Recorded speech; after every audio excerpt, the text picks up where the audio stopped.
NFL Power Rankings entering Week 3 are made possible by our friends over at Magic Spoon. Get $5 off your first order of this perfect blend of health and delicious. I'm going to pound a bowl after today's video, but you guys are here for the Power Rankings, so we'll focus in on that. From worst to first, at number 32, it is still the Jacksonville Jags. Very underwhelmed so far by the Urban Meyer era. Number 31, the New York Jets. Zach Wilson and Trevor Lawrence, too, haven't quite broken out yet. It's still early. Maybe don't panic yet. Number 30, the Detroit Lions. They've played some good football. That fourth quarter against San Francisco, that first half against the Detroit Lions. But even though they got Jared Good, or against Packers, excuse me, even though they got Jared Good in the first half, they got Jared Goof in the second half against the Green Bay Packers. 35-17, the final in that one. Aaron Rodgers, Aaron Jones have very strong days. 4 touchdowns total for Aaron Jones. An impressive performance in the second half by the Green Bay Packers. The Lions, that game was 17-14 at the half, and then things kind of very quickly got away from them as the game went on. Number 29, the Atlanta Falcons. And I'll be honest here, I've been pretty disappointed so far by the way the Falcons have looked. I thought they'd be a little bit better this year. So far, it might be in for another long year in Atlanta. Now help us out. The bosses said if we don't get more shares on this video, whether it's Facebook or Twitter or wherever, all they said was or else. And I don't really want to find out what the or else is, so do me a favor, share this video on Twitter, on Facebook, wherever, and help make sure that I just have everything normal moving forward. Please and thank you. Number 28, the New York Giants. Maybe Dexter Lawrence wasn't offsides. I don't know. Giants fall to 0-2, and by the way, if you start the year 0-3, even with the expanded playoff teams, you've got like a 6% chance of making the postseason. So kind of must-win territory for a lot of these teams. The Houston Texans, 1-1. I believe they are the last 0-3 team to make the playoffs, by the way. They're number 27. They've actually shown some fight this year. We will see how they look without Tyrod Taylor. I'm not quite sold, especially given where he's at in his career and development, on young, raw, former Stanford quarterback Davis Mills. The Minnesota Vikings, 0-2. They really should be 1-1. They should have beaten the Arizona Cardinals, but somehow the kicker curse continues to strike negatively against the Minnesota Vikings under Mike Zimmer. They miss it and drop to 0-2. The Colts are also 0-2, despite putting up some decent fights so far. Minnesota and Indy, I think, are both teams that had playoff aspirations this year, but so far have yet to win a game. I think objectively have been a disappointment. So what team so far has been the biggest disappointment in the NFL? I'm talking negative context here because, we're near the bottom of our power rankings. This is the pinned comment on today's video. So get the ad break here on YouTube, scroll on down, and get your votes in. Number 24, the Cincinnati Bengals. You know what? They almost found a way to beat the Chicago Bears. Unfortunately, they did not. They fall to 1-1, and I've got question marks on Zach Taylor's play calling. Number 23, the Washington Football Team. That defense doesn't look as good this year. Maybe people will finally acknowledge that defense varies a lot more from year to year, outside of a few exceptions than teams want to admit. I'm not out on Washington. I still think they'll be a contender in the NFC East this year. The Chicago Bears, looks like we're finally going to get to see some Justin Fields. Truly, I'm not even going to count that impromptu appearance against the Bengals because of Andy Dalton's injury. Full week of game prep. I am excited to see how the Bears and Fields look moving forward. Today's power rankings are powered. Get it? It's funny. By Magic Spoon. Get $5 off your first order when you head over to magicspoon.com/chat. This cereal, incredibly high in protein. 13 grams of protein, or 14 if you eat the peanut butter version, for example. 4 grams of net carbs, that's incredibly low, and 0 grams of sugar. There's tons of flavors out there, but if you want to get wild and have some fun, maybe you take a little bit of the peanut butter and a little bit of the cocoa as well, put them together, boom, chocolate peanut butter cereal. It's delicious. I've tried it, by the way. I recommend that. So get $5 off a box or maybe 4 so you can mix and match at magicspoon.com/chat. That link, by the way, will be in the comment section and in the description. All right, 21 now. That's where we left off. The Philadelphia Eagles. I've actually been kind of impressed so far by Philly. They arguably should have won that game against the Niners. A couple prime missed opportunities. Defense has fared well. A big-time test coming on Monday Night Football against the Dallas Cowboys. Number 20, the Miami Dolphins. Which team's the real team? The one that snuck by the Patriots or the one that got blown out by the Buffalo Bills? I will make note, by the way, and this is reflective in the Chat Sports AP-style poll power rankings, 20-6 is an absolute cluster. There's a lot of disagreement on where teams should be ranked. The Dolphins were as high as 14 and as low as 24 on the power ranking. So a lot of disagreement, and 24, by the way, seems way too low for me. All right, number 19, the New Orleans Saints, as low as 22, as high as 13. Which Saints team is real? The one that abused and blew out the Packers in Week 1, or the one that got spanked by the Panthers? I'm not really sure. Maybe they'll be an inconsistent team. Which one was the fluke? Too early to tell. But I want you guys to make your predictions for how you view this year's New Orleans Saints team. Are they contenders with Jameis Winston, or are they pretenders? Get your votes in for me in the comment section right now. C for contenders, P for pretenders.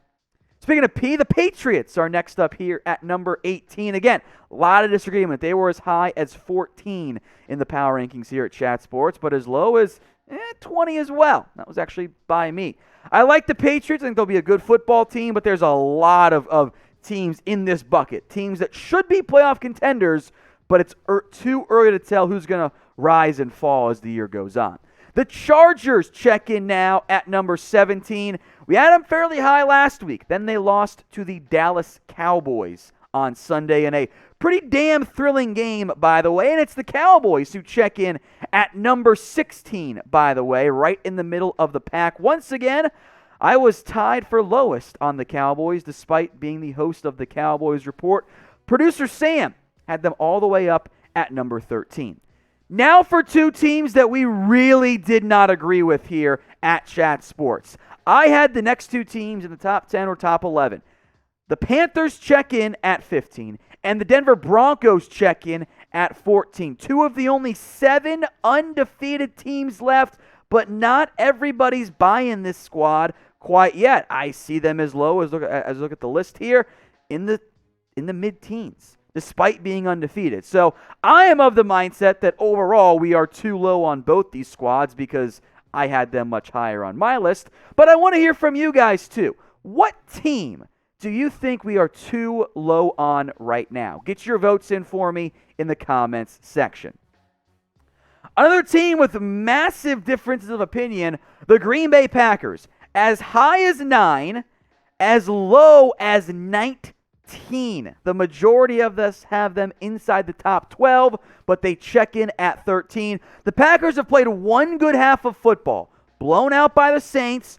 Not a great first half. I don't trust that defense right now. I'm very curious how they fare moving forward. I still think they'll be good. I want to believe in the Aaron Rodgers revenge tour, but early results have not been great so far for Green Bay, despite their high expectations entering this season. The Tennessee Titans, thanks to that overtime win over the Seahawks, really boosted their stock this week. Now, they did not look good, period, against the Arizona Cardinals. That's why some people here at Chat Sports, like Chase, for example, had them down at 15. But after a bad week 1, they're in a similar boat as the Green Bay Packers, I think. The Steelers check in now at number 11, and two people had them in the top 10, both Mitch and Harrison. I actually had them right at number 14. I was low on the Steelers. They were as low as 17. I don't trust this offense right now. Yeah, they beat the Bills. That matters. They also kind of got blown out by the Raiders. So there's some question marks in the offense about just how good the Steelers will end up being.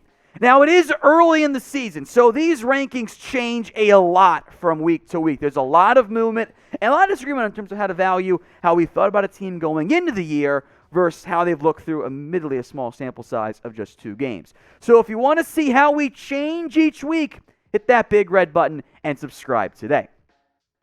Number 10, the Seattle Seahawks. I am a bit surprised that they checked in ahead of the Tennessee Titans, but no one had them lower than 15 on our list. They check in there at the 10 spot. Number 9, the Cleveland Browns. Again, they were as high as 7, low as 13. Again, a lot of disagreement in this almost 20-6 range. A lot of variation in the rankings. They came out a bit slow against the Texans. It almost felt like they just knew they were going to win and weren't going at quite 100% locked in as they should have been. I still believe in Cleveland, though, this season.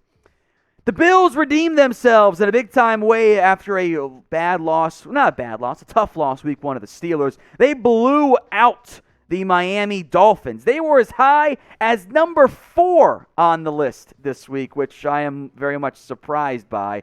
The Buffalo Bills check in at number 8. Here's one I know many of you will disagree with, and I will disagree with as well. The Raiders check in at number 7. There were multiple people here in the Chat Sports office that had the Raiders inside the top 5, including myself. However, the Raiders were also as low as 11 on this week's rankings, which I am very surprised by. Raiders fans, if you want to get mad at somebody, it was producer Sam. Go blame him. The Raiders check in at number 7, while the Ravens, who the Raiders beat, admittedly, in one of the most wild games I've seen in my lifetime covering the NFL, the Ravens check in at number 6. Now, the Ravens are kind of a weird team, right? Because they lost to the Raiders. They also beat the Chiefs. So should they be behind the Raiders, ahead of the Chiefs? Where should everyone be ranked? It's a little bit complicated early on. I will say this, though. I'm feeling much better about the Raiders than I was entering this year's season. The 49ers now check in at number 5. The end result's been close against both the Lions and the Eagles, and frankly, shouldn't have been as close as it was against the Lions, and maybe should have been closer than it actually ended up being against the Eagles, given the way that game was actually flowing. But they check in still inside the top 5. So 8 Bills, 7 Raiders, 6 Ravens, 5 49ers. I think the Raiders, by the way, are a great answer to this question. The biggest surprise team so far this year. Now, I'm focused on only good teams. We're in the top 4 right now, right? Like, good teams only from that perspective. Biggest surprise team this season. Get your votes in for me in the comments section. Another divisive team for the top 5, at least, the Kansas City Chiefs. I had them at 6. They lost to the Ravens. That should matter a lot early on this year. But both Chase and Harrison had the Chiefs at number 2. As a result, they get bumped up to the 4 spot. Time now for only undefeated teams in the top 3. The Arizona Cardinals look pretty solid so far this year. They are 2-0. That win over Tennessee looks like a damn good one to start the year. At number 2, despite a bit of a scare against the Indianapolis Colts, the Rams check in at number 2. It was not a unanimous number 2 spot for the Rams, as mentioned, but they were a good spot ahead of the Arizona Cardinals. And you probably figured out who's number 1, but just before we get there, grade our Week 3 NFL Power Rankings. You can be mean. I won't take it personally. I will blame it on somebody else. So grade our Week 3 NFL Power Rankings. A, B, C, D, or F.